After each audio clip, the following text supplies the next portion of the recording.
todos, buenas tardes, ¿cómo andan? Bienvenidos a mi canal de YouTube y en esta oportunidad les preparé un PowerPoint que vamos a hablar un poco de procesos inflamatorios y de alergias, que es ideal para esta época del año, así que espero que les guste y no se lo pierdan.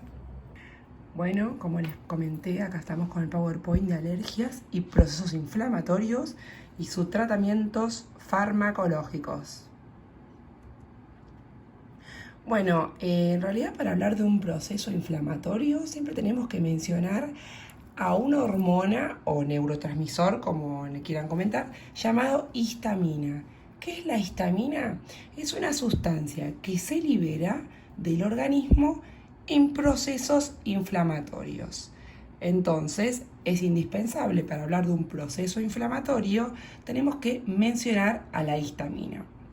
Como ya dijimos, actúa tanto como hormona y neurotransmisor y lleva a cabo sus funciones, sus diversas funciones, porque tiene múltiples funciones, mediante su unión a su receptor.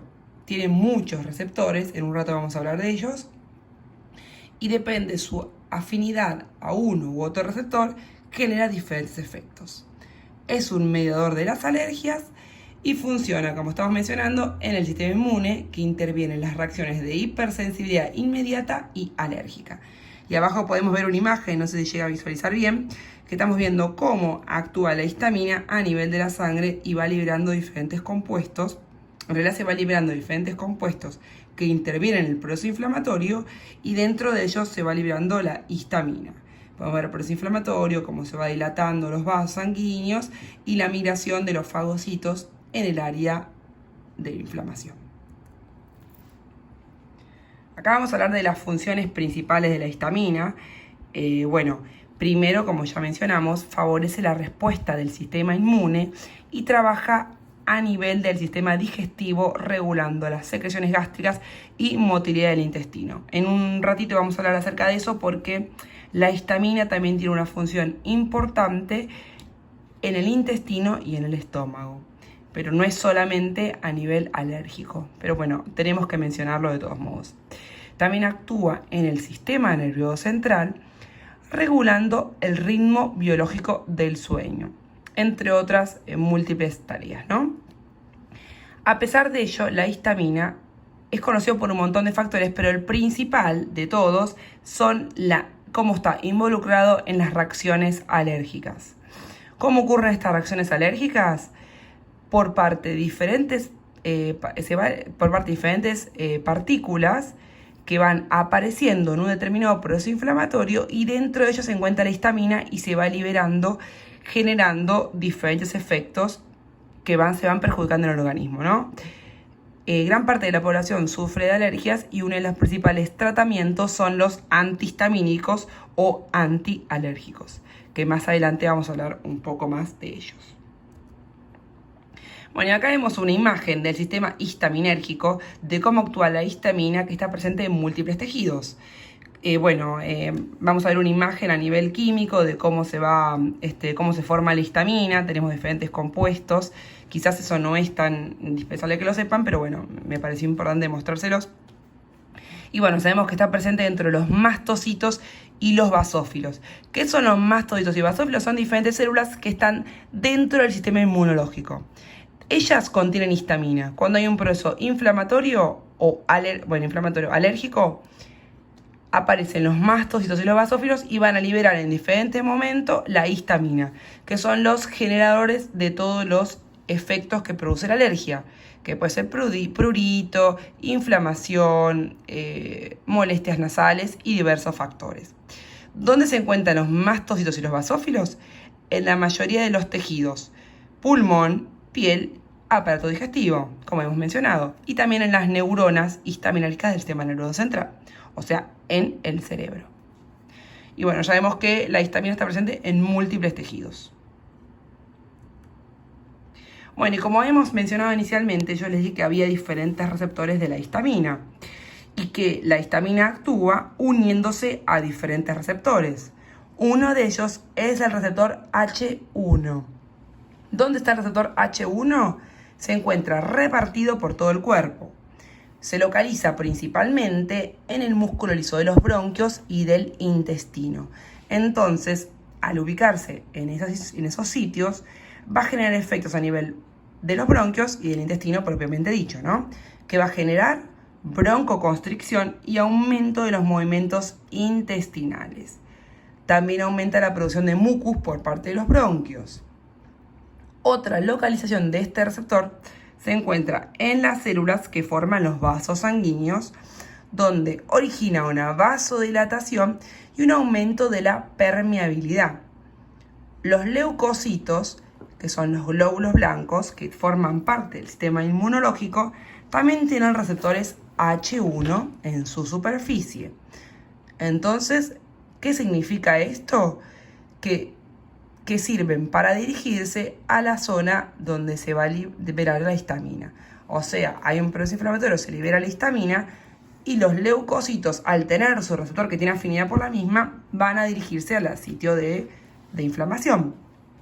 Por eso, por supuesto, en todo proceso inflamatorio siempre están presentes los glóbulos blancos, ¿no? Y luego, en el sistema nervioso central, la histamina también es captada por el receptor H1 y estimulando la liberación de otros neurotransmisores, actuando en diferentes procesos, por ejemplo, más adelante vamos a hablar bien, regulación del sueño. O sea, tenemos que la histamina interviene en procesos inflamatorios, actúa a nivel del intestino de los bronquios y también a nivel del sistema nervioso central, involucrándose en la regulación del sueño. Luego, así como tiene un receptor H1, también existe el receptor H2. ¿Dónde se localiza el receptor H2? En un grupo de células específicas del tracto digestivo. ¿Específicamente en dónde? En las células parietales del estómago. Entonces, ¿qué hace? Produce y secreta ácido clorhídrico. La recepción de la hormona estimula la liberación del ácido para la digestión. Entonces, es muy común que quizás, si ustedes tienen problemas estomacales y tienen exceso de acidez, es muy común consumir como medicación una medicación que inhiba al receptor H2 de la histamina para disminuir la producción del ácido clorhídrico.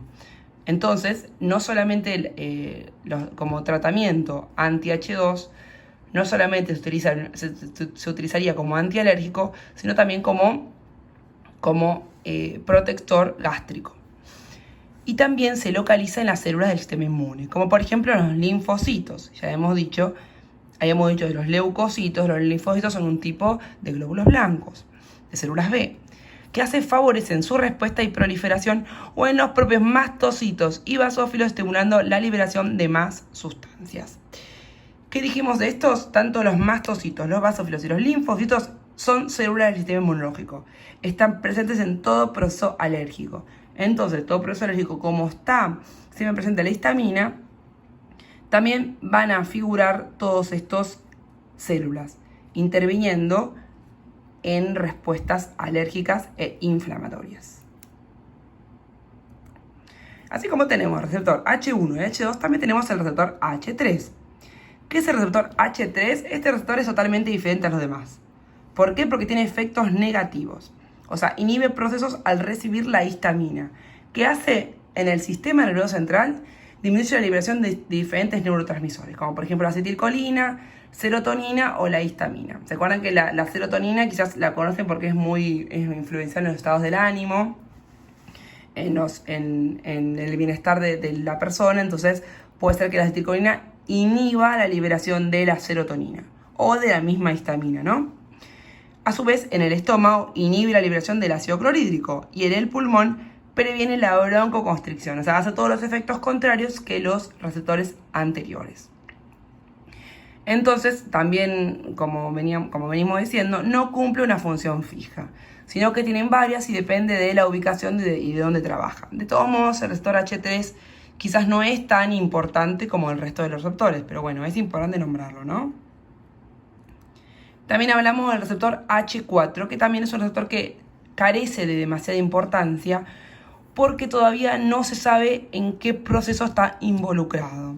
Se tiene una idea de que se encuentra en las células sanguíneas, o sea, en el vaso y en el timo, y también de que participa en los procesos alérgicos y en el asma, ya que está localizada en la membrana de los eosinófilos y neutrófilos, que también, como ya dijimos, son células del sistema inmunológico. Así como también en los bronquios, o sea que está expuesta en muchas partículas y puede desencadenar diferentes reacciones en el organismo. Pero quizás no es tan indispensable hablar del receptor H4, pero bueno, es importante nombrarlo también. Bueno, y vamos a lo que en realidad nos importa mayormente de este PowerPoint, que son las respuestas inflamatorias que genera la histamina, ¿no? ¿Qué es lo que hace la histamina? Sabemos que actúa a nivel del sistema inmunológico y genera inflamación, que es una acción defensiva que ayuda a aislar el problema y luchar contra él. ¿Cómo funciona esto? Los mastocitos y los basófilos, que son, ya dijimos, las células del sistema inmunológico que almacenan histamina en su interior, se deben unir a un anticuerpo, específicamente la inmunoglobulina E. La inmunoglobulina E es un tipo de anticuerpo presente en alergias. Entonces, ¿cómo funciona? Resulta que tenemos un proceso inflamatorio, una alergia, la persona, tuvo contacto con algún alergeno, algo que le generó algo extraño en el cuerpo. Entonces, ¿cómo funciona esto? Tenemos la inmunoglobulina E, que es el anticuerpo, que siempre va a estar unido a un antígeno, como decimos. Vemos que dice elementos desconocidos por el cuerpo. Cuando el cuerpo reconoce un elemento desconocido, se va a unir a un anticuerpo. En este caso, la inmunoglobulina E, que va a estar unida a un antígeno. Entonces, bueno, automáticamente la inmunoglobulina reconoce algo extraño en el organismo, se une a él. ¿Y qué pasa? Automáticamente los basófilos y los mastocitos se van a unir a la inmunoglobulina E. Entonces, desencadenando la respuesta inflamatoria y la respuesta alérgica, se va a liberar histamina en su interior. Entonces se va a generar la respuesta inmune de acuerdo a la liberación de los contenidos. ¿Qué decimos? Bueno, se produce todos los procesos desencadenantes de la alergia, que son la vasodilatación, permitiendo la salida del líquido. Después actúa como quimiotaxis. ¿Qué significa eso? Que va a traer a los demás leucocitos hacia la zona de infección. Entonces, se va a generar la liberación de histamina con un montón de células del sistema inmunológico que van a generar diferentes reacciones en el organismo. ¿Qué significa esto? Va a generar rubor, calor, edema y picor, que eso le va a generar a la persona, que se va a dar cuenta que sufrió un proceso inflamatorio, pero tal como dice justo en los últimos renglones, es parte de un proceso necesario para mantener un buen estado de salud o al menos intentarlo. ¿Qué significa esto? Que cuando la persona sufre un proceso inflamatorio, se genera esta respuesta inflamatoria para que el organismo tenga anticuerpos necesarios para estar expuesto frente a ese antígeno. Entonces, si más adelante se vuelve a enfrentar a este antígeno, ya el organismo tiene células del sistema inmunológico o células B de memoria que pueden actuar contra este antígeno que ya había reconocido en otro momento anterior y no necesita generar todo este proceso inflamatorio.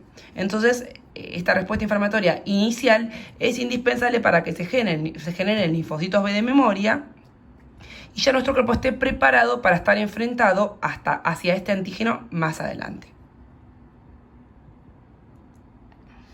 Bueno, ¿qué más hace la histamina? Como ya hemos mencionado anteriormente, es reguladora del sueño. O sea que las neuronas histaminérgicas liberan histamina que se localiza en el hipotálamo posterior y núcleo tubulomamilar. Son diferentes zonas del cerebro. De esta zona se prolonga hacia la corteza prefrontal del cerebro. Como neurotransmisor, que hace la histamina, prolonga el estado de vigilia y reduce el sueño. O sea, actúa en forma contraria a la melatonina. ¿Qué hace la melatonina? Regula el sueño, o sea, genera somnolencia al paciente. Y a diferencia de la histamina, que prolonga el estado de vigilia. Lo que se dice es cuando el ser humano se encuentra despierto, estas neuronas se activan rápidamente. En el momento de relajación disminuye la liberación de la histamina. Y bueno, para estimular la vigilia, la histamina se une a los receptores H1, mientras que para inhibirla se une a los receptores H3. Recuerdan que dijimos que el receptor H3 es un receptor inhibitorio. Así, los fármacos agonistas del H1 y antagonistas del H3 son un buen medio para tratar el insomnio. Es muy importante que acudan a este tipo de, si necesitan, ¿no? Este tipo de tratamientos para tratar el insomnio. Y si utilizan a la inversa antagonistas del H1 y agonistas del H3 para tratar la hipersomnia, que es el estado opuesto al insomnio. Es por eso que los antihistamínicos, que son antagonistas de los receptores H1, tienen efectos de somnolencia. La mayoría de los antihistamínicos, fíjese que generan efectos de sueño. Más adelante vamos a nombrar acerca de cuáles generan sueño y cuáles no. Pero ya se van dando una idea de por qué generan sueño, ¿no? Bueno, y luego la histamina, como tiene múltiples efectos, también tiene un pequeño efecto en la respuesta sexual. Se ha visto que durante el orgasmo hay una pequeña liberación de histamina en los mastocitos que están situados en la zona genital. Y muchas veces ciertas disfunciones sexuales puede surgir debido a la falta de la liberación de la histamina. Por ende, el exceso de histamina provoca eyaculación precoz. Lo cierto es que en realidad el receptor que se usa para llevar a cabo esta función actualmente es desconocido y bueno, está en completo estudio. Pero bueno, también sepan que la histamina tiene una respuesta sexual importante. Bueno, y volviendo al tema que veníamos acerca del PowerPoint, hablamos histaminas y alergias. Uno de los principales trastornos y más comúnmente asociados a la liberación de histamina es la hipersensibilización de tipo 1, un fenómeno conocido como alergia. Como ya mencionamos, la alergia, ¿qué es? Es una respuesta exagerada frente a un agente extraño que reconoce nuestro organismo llamado alergeno, que en una situación normal no debería originar esta reacción. Se dice exagerada porque se necesita de muy poca cantidad para generar respuesta inflamatoria. Exacto. Los síntomas típicos de esta anomalía, como por ejemplo problemas respiratorios o descenso de la presión arterial, se ven a los efectos de la histamina sobre el receptor H1. Por ende, los antihistamínicos actúan a nivel de este receptor, no permitiendo la unión de la histamina a ellos. O sea, los antihistamínicos, que es el tratamiento para tratar la histamina, evitan que la histamina se una al receptor H1 y que evite los fenómenos de la alergia. Como ya dijimos, la alergia es una respuesta exagerada frente a un agente extraño, permitiendo que se liberen la histamina y todas las células del sistema inmune, generando diferentes efectos como efectos inflamatorios, alteraciones inflamatorias, descenso de la presión arterial, prurito, picazón y todos los efectos depende de cada paciente. Pero bueno, para evitar estos efectos de la alergia, se pueden utilizar los antihistamínicos que inhiben al receptor. Y lo que es importante aclarar es que se necesita poca cantidad para generar la respuesta inflamatoria. Si bien puede pasar que una vez que ya el organismo creó células para protegerse de ese antígeno, quizás la respuesta alérgica ocurre una única vez. Pero bueno, puede ser que ocurra múltiples veces y que el paciente necesite el tratamiento con antihistamínico. Y bueno, vamos a hablar de un poco de los tratamientos farmacológicos de las alergias. Tenemos, como ya dijimos, antagonistas de los receptores H1 y H2, que son los que donde se encuentran las células inmunes de las alergias, ¿no? El receptor H1 y H2. Por ende, podemos decirles antialérgicos o antihistamínicos, que es indistinto. Se puede decir de las dos maneras. Bueno, hablamos de los antagonistas H1 de la histamina de primera generación, que son quizás no sé los más conocidos, pero bueno, son bastante conocidos también. ¿Por qué? Porque atraviesan la barrera hematoencefálica. ¿Qué significa esto? Que una vez que atraviesan la zona del cerebro, generan un efecto depresor del sistema nervioso central, produciendo sedación y sueño. Quizás muchos de ellos lo conocen. Clorfeniramina es el más conocido, quizás difenidramina. No puedo nombrar marcas comerciales, pero quizás también lo han conocido. Bromfeniramina, meclicina, tripolidina, hidroxicina, que es con receta archivada, si consultan en la farmacia, y acelastina. Bueno, estos antihistamínicos son muy útiles, son muy bien utilizados, pero tienen que tener en cuenta que producen sedación y sueño. Por lo tanto, tienen que considerar que, bajo estricto control médico, tienen que utilizarlos durante la noche o en un momento donde no necesiten estar en un estado de alerta. No necesiten manejar, no necesiten estar despiertos, no tengan que rendir ningún examen. ¿Por qué? Porque produce este sueño que dura poco su efecto, pero sí van a sentirse con una disminución del estado de alerta bastante notoria. Así que si lo consumen, tengan en cuenta de administrarlo durante la noche o en un momento donde no necesiten estar alertas.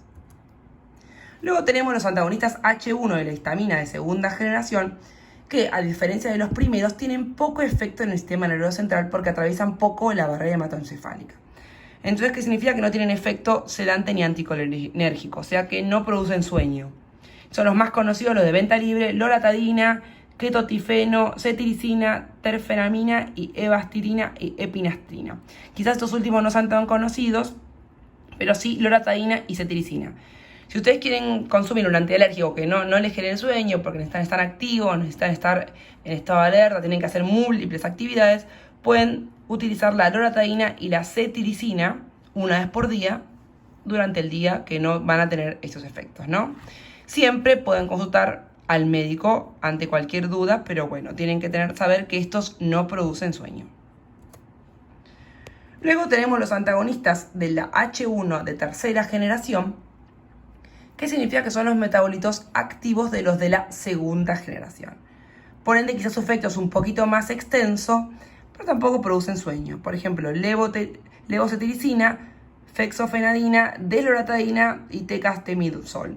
Son los activos de, los que ya nombramos: cetiricina, terfenamina, loratadina y astemisol. De todos estos que no generan sueño y que al ser los metabolitos activos quizás tienen un efecto un poquito más prolongado y tienen un efecto, sí, de mayor duración de acción, pero tampoco generan sueño. También lo pueden tener en cuenta para un estado alérgico. Y ¿qué tienen que considerar también? Pequeñas interacciones y efectos farmacológicos. A su vez, aunque sea medicación, muchos de venta libre o no, todos los medicamentos tienen interacciones y efectos farmacológicos que pueden ser indeseables o no, dependiendo de cada paciente. Pero su uso siempre tiene que ser, como siempre digo yo, de manera controlada, ¿no? Pueden actuar en el músculo liso, inhibiendo las acciones de la histamina sobre el músculo liso, particularmente generando la constricción del músculo liso bronquial, inhibiendo la vasodilatación inducida por la histamina sobre células endoteliales, y también bloquean la permeabilidad capilar, disminuyendo el eritema y el eritema.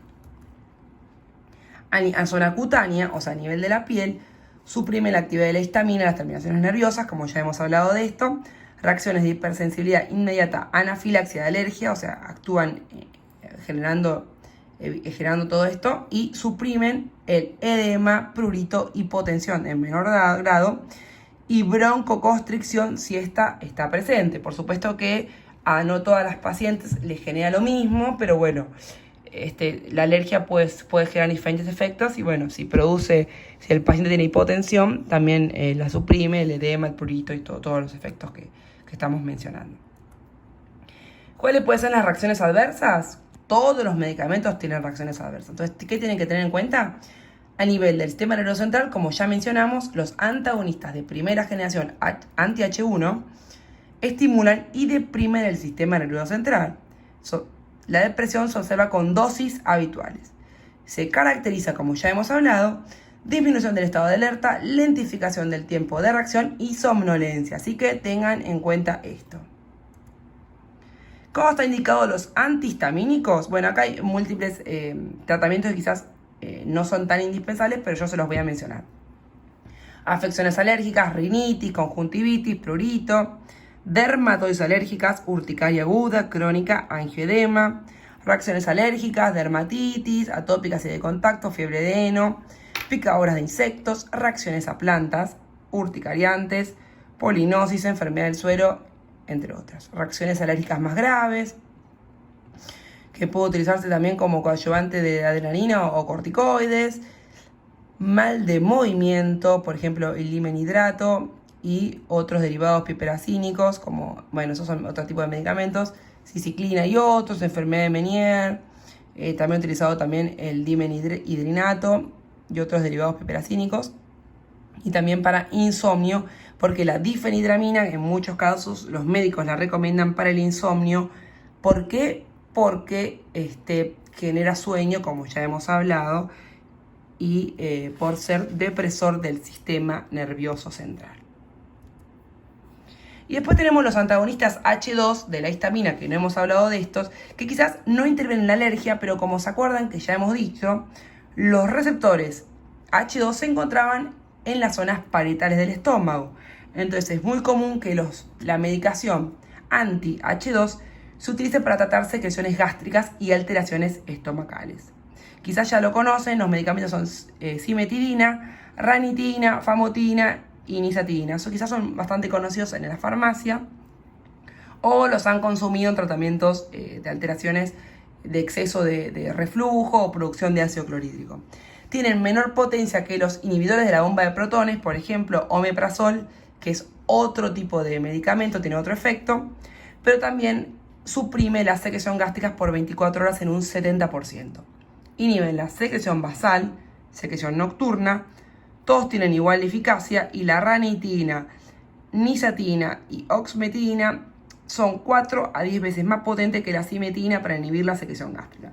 La famotina es 7,5 veces más potente que la ranitina. Ya saben, si necesitan un tratamiento para inhibir la secreción gástrica, pueden utilizar la cimetina y la ranitina y famotina, que esas son las más conocidas que se encuentran en la farmacia para disminuir la producción gástrica, sobre todo a nivel nocturno.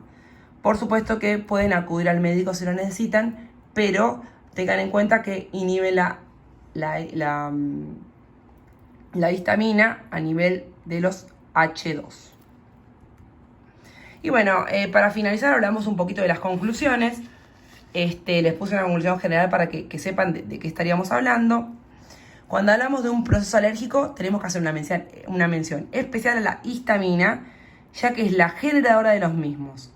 La histamina es una sustancia que tiene efectos, más allá de su papel en los procesos inflamatorios, ligados a las alergias, como ya mencionamos, ¿no? Pero una de las aplicaciones más interesantes es la capacidad de atenuar los sucesos de alergias. Y además de esto hay que tener en cuenta que, tal como ocurre con todos los medicamentos, es indispensable que yo, como siempre les digo, que no se haga abuso de estos mismos, porque si bien muchos son de venta libre, es importante que siempre consulten con su médico y o farmacéutico por los posibles efectos adversos o interacciones que pueden poseer con otros fármacos. Siempre tengan en cuenta esto, ¿no? Y recuerden que, como siempre yo les digo, cada paciente es diferente y por esa razón su tratamiento es independiente de cada uno. Y finalmente recuerden que la histamina tiene efectos también beneficiosos en nuestro organismo. ¿Por qué? Porque, como les expliqué al inicio del PowerPoint, que espero no haberlos mareado, si no fuese por la generación de sus procesos inflamatorios, no existiera la posibilidad de generación de inmunidad de anticuerpos y linfocitos de memoria, ya que esto nos ayuda a la disminución de enfermedades y protección de nuestro sistema inmunológico. Así que tengan en cuenta que la histamina, a su vez, como la tenemos como que produce procesos inflamatorios y nos genera molestias, prurito y todos los efectos que nos genera la inflamación, es muy importante para generar anticuerpos y linfocitos de memoria, ya que nos ayuda a disminuir la cantidad de enfermedades. Entonces, tengan en cuenta que si bien es perjudicial para nosotros, también muchas veces nos ayuda en estos procesos. Y también consideren que toda medicación que consuman siempre consulten con el médico y o farmacéutico, y también que para finalizar, que no solo interviene en la alergia, sino que también actúa a nivel del sistema nervioso central, regula el sueño, interviene en procesos sexuales y en múltiples más. Así que bueno, espero que les haya servido el PowerPoint. Cualquier cosa pueden comentármelo en los comentarios de abajo. Y bueno, espero que les haya servido. Y si necesitan el PowerPoint también me lo pueden consultar y solicitar. Muchas gracias. Saludos.